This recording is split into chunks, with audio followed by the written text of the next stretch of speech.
जय हिंद दोस्तों, स्वागत है आप सभी का आज की एक नई वीडियो में। दोस्तों आज की इस वीडियो में आप सभी के सामने समय कहानी का सारांश लेकर के आ चुका हूं, जो कि कक्षा 11 हिंदी का बहुत ज़्यादा इंपॉर्टेंट टॉपिक है। आपके एग्जाम में ये 5 नंबर का आता है। और यदि अभी तक आप समय कहानी के बारे में कुछ भी नहीं जानते हैं, एक शब्द भी नहीं जानते हैं, तो आज की इस वीडियो को भाई अंतिम तक देख लीजिएगा। समय कहानी का सारांश सीधा आपके दिमाग में चला जाएगा, ये मेरा वादा है। बस वीडियो को ध्यान से देखना है और एक लाइक कर देना है, ठीक है।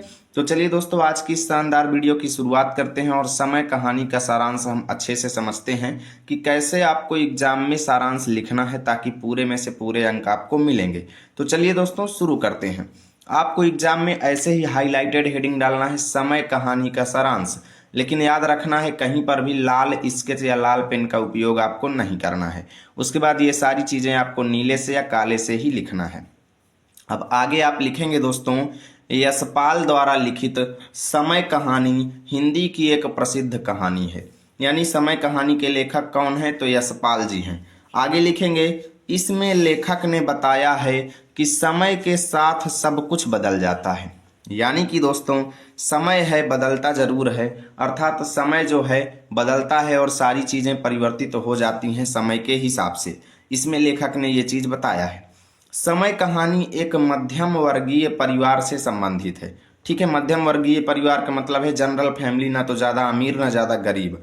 उसके बाद लिखेंगे, जिसका मुखिया एक सरकारी कर्मचारी है। ठीक है, आगे लिखेंगे, पहले नौकरी के समय में उन्हें छुट्टियों का बेसब्री से इंतजार रहता था। किनका, किनको इंतजार रहता था? जो परिवार के मुखिया जी हैं उनको, जब वो सरकारी नौकरी कर रहे थे तो उस समय उन्हें छुट्टी का बहुत ही इंतजार रहता था। लेकिन अब जब उनके रिटायर होने का वक्त आ गया तो उनको अपने समय काटने की चिंता है कि भाई रिटायर हो जाने के बाद मेरा समय कैसे बीतेगा, घर में मैं कैसे अपना टाइम मैनेज करूंगा, कैसे मेरा समय बीतेगा, है ना। तो इस चीज की इनको चिंता है।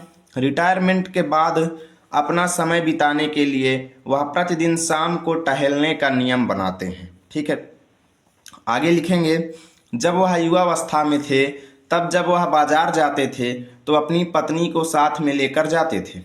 तब बच्चे उनके साथ बाजार जाने की जिद किया करते थे, जिससे वह बच्चों को भी कभी कभी अपने साथ बाजार बुलाकर ले जाते थे।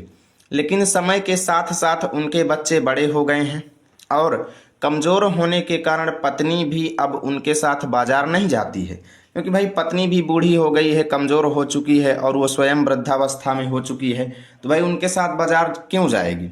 और बच्चे बड़े हो गए हैं तो भाई उनकी समस्या क्या है कि बुजुर्गों के साथ जाना उनको बोरिंग लगता है, अच्छा नहीं लगता है ना, कोई उनके साथ बाजार नहीं जाता है। एक दिन उनकी पुत्री ने स्पष्ट रूप से कह दिया कि उन्हें बुढ़ों के साथ जाने में बोरियत महसूस होती है। उसी पुत्री की बात हो रही है दोस्तों, जो पुत्री पहले बाजार जाने के लिए पिताजी से जिद किया करती थी और कहती थी कभी कभी हम लोगों को भी बाजार ले चला करो, हम लोग भी बच्चे हैं, हमेशा मम्मी को आप बुला कर चले जाते हो, कभी हमको भी तो बाजार घुमा दिया करो, है ना। कहने का मतलब ये है कि वही पुत्री जो बाजार जाने की जिद किया करती थी, आज वही अपने बुढ़े से कह रही है, यानी अपने पिताजी से क्या कह रही है कि बुढ़ों के साथ जाने में मुझको बोरियत महसूस होती है ना। आगे चलते हैं। उन्होंने यह सब सुन लिया और अकेले ही टहलने निकल गए। यानी कि वही पिताजी वो सारी बातें सुनते हैं और अकेले टहलने चले जाते हैं। शायद उन्होंने अपने अंतर्मन से इस सच्चाई को जान लिया या स्वीकार कर लिया कि समय के साथ साथ सब कुछ परिवर्तित हो जाता है, और यहीं पर से यह कहानी समाप्त हो जाती है।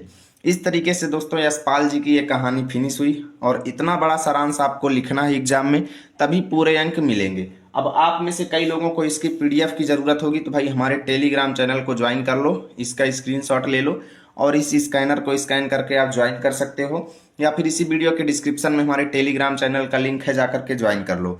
मिलेंगे आप सभी के साथ अगली वीडियो में, तब तक के लिए जय हिंद जय भारत।